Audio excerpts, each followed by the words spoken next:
Haboim. Welcome everyone. We're about to begin Be'ezras Hashem together on Daf Yud Dalid Amud Aleph, starting the last line on Daf Yud Gimel Amud Beis. Our Mishnah stated that there are 15 different individuals who are listed in the Mishnah for different positions in the Beis HaMikdash. The Mishnah now speaks about Nechunya Choifer Shichin, Nechunya who dug ditches. Those ditches were dug for the water of those who are Oile Regalim. They'll be able to have the access to water when they come to the Beis HaMikdash. Says the Gemara, Shahaya Choifer Shichin Uma'arois. He would dig ditches and caves. V'hava Yada Hai Dain Kaif Mekoira Maya V'hai Dain Kaif Is Bei Shravuve. He would then know which are the rocks that would provide cold water and those which have heat sources. V'ad heichan sharvavusei matya. And to which extent does the heat source come from the rock? Rabbi Eliezer, the Gemara says, an unfortunate incident. Umeis benoi b'tzama. The son of Nechunya, he died of drought. Omarabi Chanino Manda Omarachmona Vatron, those who call the merciful one, HaKadosh Baruch Hu, one who yields, that means he overlooks and doesn't pay attention to what people do and doesn't mete out judgment if a person does not do teshuvah, then Yizvatron B'nei Ma'oi, then he will be then causing that person will then cause himself to then have his intestines also yield. Ella, rather, what is HaKadosh Baruch Hu's hanhaga? Marich ruchei v'gavi didei. HaKadosh Baruch Hu has patience. He waits until a person then fixes up his actions and does teshuvah. And if not, v'gavi didei, then HaKadosh Baruch Hu collects from him. So here, Nechunya, although he was meticulous about digging ditches and providing water for Klal Yisrael, but he became lax as a result of that laxity. Then he was ne'nash, he was punished. The Gemara goes on to say, Omar of Acha ksiv v'sivivav nis'ara me'oid. The pasuk in the Hillim states that those who are surrounding the one that are nis'ara very much in turbulence. The Gemara makes a diuk and explains that the word nis'ara from the word soyar, which is normally spelled samich vav ayin reish, a stormy, a turbulent thing. Here it's spelled with a sin ayin reish from the word seyar. Medaktek iman kechuta sayra. HaKadosh Baruch Hu is medaktek upon those who are svivov, that are close surrounding him, namely the tzaddikim, like a chut hasayra, like just the breath of a hair's breath. That means very, very particular. Om Rabbi Yosi loy mitam zeh hazeh ela minma. Not from this time, not from this pasuk, but rather he brings another pasuk. What's that pasuk? The Chsiv, it says, V'noira hu al kol svivov. He is awesome. He is fearful from all those who are svivov around him. Who are those who are surrounding him? The tzaddikim who are closest to Hashem. Moroi al hakroivim yoisim min harachokim. HaKadosh Baruch Hu's awe, his fright is upon those who are close more than those who are further away. Rabbi Chagai, Mishem Rabbi Shmuel Bar Nachman, he brings the following incident very similar to Nechunya. There was a maise about a certain pious individual, a chassid, who would be meticulous about the digging of ditches and pits and trenches, la'oivrim v'shavim, to those who are going to then walk and pass by, to then be able to have water accessible. It states that one time this pious individual would dig these ditches. His daughter was on her way to be wed, on the way to her marriage, and she was then taken by the Nahar. She was taken away by the Nahar. And all of the people, they came to then visit him. They wanted to comfort him. for this terrible loss of his daughter. V'lo kiba alav misnachamo. He would not accept the comfort. Ol Rabbi Pinchas ben Yair legabe. Rabbi Pinchas ben Yair, the great Tana, came before him. Boy misnachamte v'lo kiba alav misnachamo. He wanted to comfort him, and he wouldn't be comforted. He wouldn't accept the consolation. Omar loin. Rabbi Shimon Yochai said to those people, Dein hu chasidchon. Is this your pious individual who does not accept the judgment of Hashem? Omrulei, they said to him, Rabbi Pinchas ben Yair, they said to him, Kach v'kach haya oise, kach v'kach eirolei. Such and such is what he did. He would be meticulous about digging ditches and trenches in order to then accumulate water for those passerbyers. In other words, a tremendous chesed. And he's meticulous all the time. He never then became lax in that duty that he took upon himself. And this is what should happen. Water should then take away his daughter and drown her. Omar Rabbi Pinchas ben Yair said, is it possible that somebody honors HaKadosh Baruch Hu with water and he's cut down with water?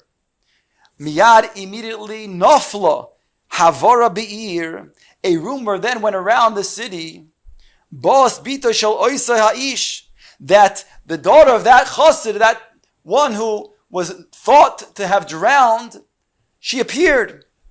She was alive. Some say that she was then snuck and held onto by a tree trunk, by a branch. Others say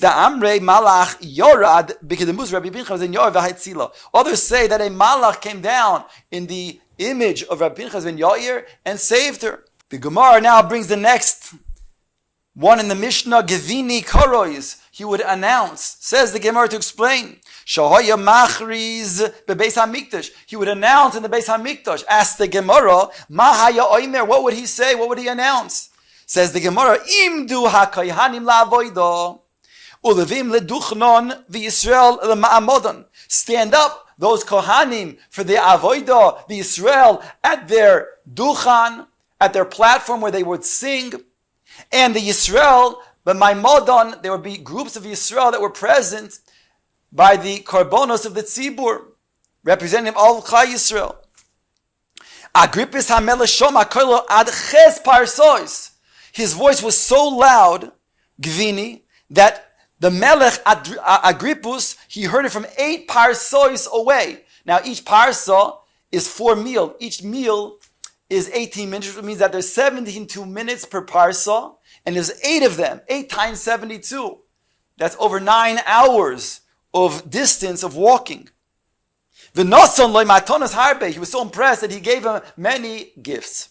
Says the Gemara weiter, quoting the next, Ben Gever al Ne'ilah Sha'orim. There's a person named Ben Gever. He was responsible for the locking of the gates. So the Gemara says that when it comes to the what's called Kriyas HaGever, the calling of the Gever, it's recorded in Maseches Yuma, that would begin the first avoid of the Trumas Hadeshin in the morning in the Beis HaMikdash. So now there's a discussion, what exactly is this Lashon of Kriyas HaGever? Tirgum Rav translated to be Kumi the Beis Rav Shilo, in front of the Beis Medrash of Rav Shiloi. He was the one who was translating the drasha. He said, Kora Gavro Achriz Kruzo. It was the announcement of a person. That's what Kriyas HaGever was. Omarlei, Omrulei, they said to him, Emor Kra Kora Tarnegoyla. It's the announcement of the rooster. Omarlei. Rav said back, that can't be Vahataninon Ben Gover. Our Mishnah says Ben Gever is the one who would make the announcement. Islach Lemeir Bar Tarnagoyla. Are you going to say, there's somebody who would say that he's the son of a Tarnagol? Certainly not. And therefore it's the announcement of a person referring to the Kriyas HaGever. The next item the Mishnah mentions is Ben Bivi Al HaPakia, or Bivai Al HaPakia. What does it mean that he was responsible for the Pakia? Says the Gemara. Shahaya Mezayek Psilois, he would fix the psilois, the threads that would be used, the psilos of the menorah that would be burnt. Now, since the nights were different lengths of time, and it would have to be burned all night long, so therefore he would have a mastery of making the psilos exactly the amount of time that was necessary to burn all night. By the way, the Gemara in the Bavli explains that Bove al Hapakia was responsible for the whips. It's a different understanding. Al Koponim, Rabbi Yosi al lekufra. The Gemara tells that Rabbi Yosi, he went to the city of Kufra.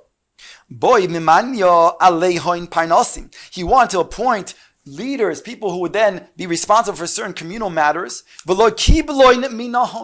they would not accept any of these positions. Apparently, they were not considered to be enough according to their kavod. In other words, they thought it was beneath their dignity. He then said in front of them, we have a precedent. Ben Belvai al Hapakia. He was responsible for making the psilos of the menorah. So that was not beneath his dignity, and still the Torah tells us, this one who was responsible for just making the psilos, he was considered to be of the Gedolei Hador. So then, you who would then be responsible for communal matters, for life and death issues, would that not certainly be not be beneath your dignity? And therefore you should take the positions. Ben Arza ala tziltzal. Ben Arza was responsible for then clapping the tziltzal, the cymbals, making a loud noise. They were copper. The Gemara tells, Ki tata naninan tamon. It was taught in the Mishnah there. Heinif hasgan. Here we have the Sgan HaKohen, who would stand on top of the Mizbeach, on the corner of the Mizbeach, and there was then the Yayin Nesech, the Nesochim, that was poured on the Mizbeach at the time that the Korban Tamid was brought. At the same time, the Levim were meant to sing and also play instruments. So how would they then coordinate? The Gemara tells us that the Hanoif, Hinif Sgan Bisudarin, the Kohen, the Skana Kohanim, he would then wave a Sudar when he was on top of the Mizbeach.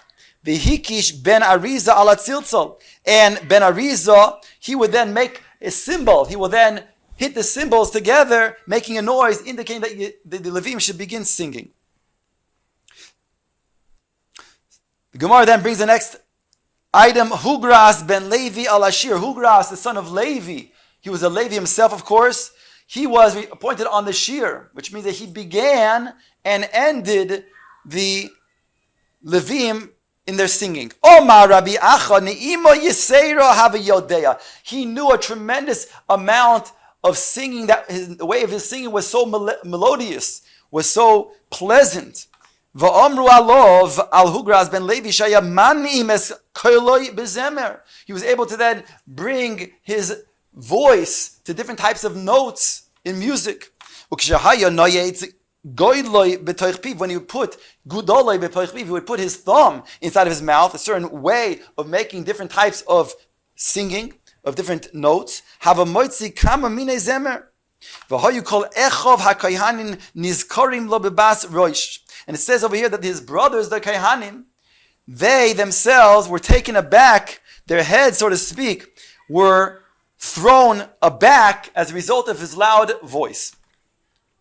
The next item in the Mishnah refers to Beis Garmoy al Maise Lechem Haponim. They're responsible for making the Lechem Haponim, the showbreads, the 12 Lechem Haponim that were present on the Shulchan from Shabbos to Shabbos. And they would stay fresh until the Kohanim would remove them on that next Shabbos and replace them. And then they would partake in the older ones, which would remain fresh. It required a certain umnus, says the Gemara. Beis garmu hayu bekin b'maisa lechem aponim u'v'ridioso. They were experts in not only then making the showbreads, but also removing them from the oven. It had to be done in a certain shape, in a certain way that would not become spoiled. However, they did not want to teach this umnus to anybody else. Sholchu chachamim. Therefore, the chachamim, they sent for different types of people to then bake this bread. Umni melach zadria They sent artisans from Alexandria to then also bake the showbreads instead in place of beis garmoy. However, they were not experts in removing the bread from the oven. Beis garmo were experts not only in heating up the oven, but they would also then they would heat up the oven inside, and they would remove the breads from their molds outside. And that would prevent it from becoming misapeshes, from becoming spoiled, because they were able to get it fully cooked, baked in a certain way where it was even, and then when they took it out, only afterwards remove it. However, these from Alexandria, they were experts, it's true, in actually then heating up inside, that means baking it inside. However, they were not experts in removing it, and therefore they had to remove it inside, otherwise it would break. And that led to the spoilage. Once the Chachamim became aware of this difference, causing the bread to become slightly spoiled, they said, whatever HaKadosh Baruch Hu created is for His glory. Shneimar says in the Pasuk, all that Hashem did is for His sake. And therefore, how can we have bread that's not perfect in the Beis HaMikdash for the glory of Hashem? If it's going to be a little bit of spoilage, it's worth then getting the beis garmoy, those who are more expensive, to hire them to then provide the lechem aponim.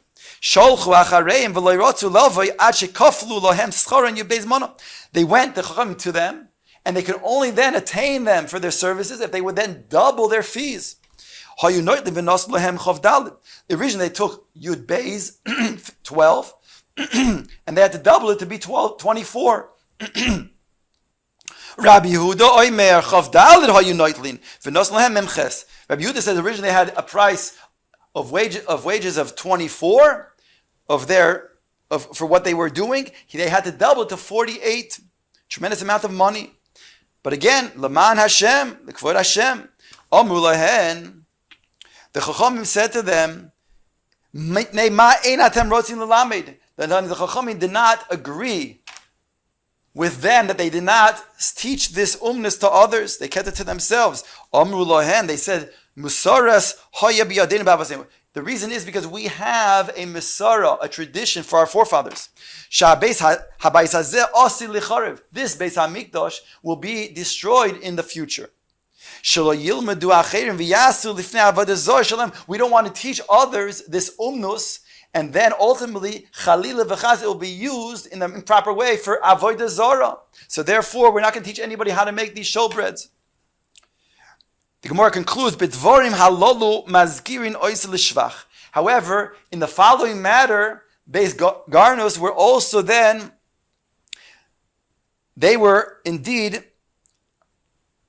mentioned for shvach as a result of the following. What was their shvach that Beis Garmo did? That they were praised indeed by the Chum. Shelo yotzo biyad beineim pas nekiyim ha'olam. Never did their own children, have clean, so to speak, white, good bread, pas nekiyah, in their hands. Why? Shelo yu oimrim, because they want people to say, mimaisa lechem aponim hein oichlim. They're taking the flour that they were made to use for the lechem aponim, they're giving their own children. So they were very careful that nobody should suspect them. As a result, their children never had pas nekiya biyadehem.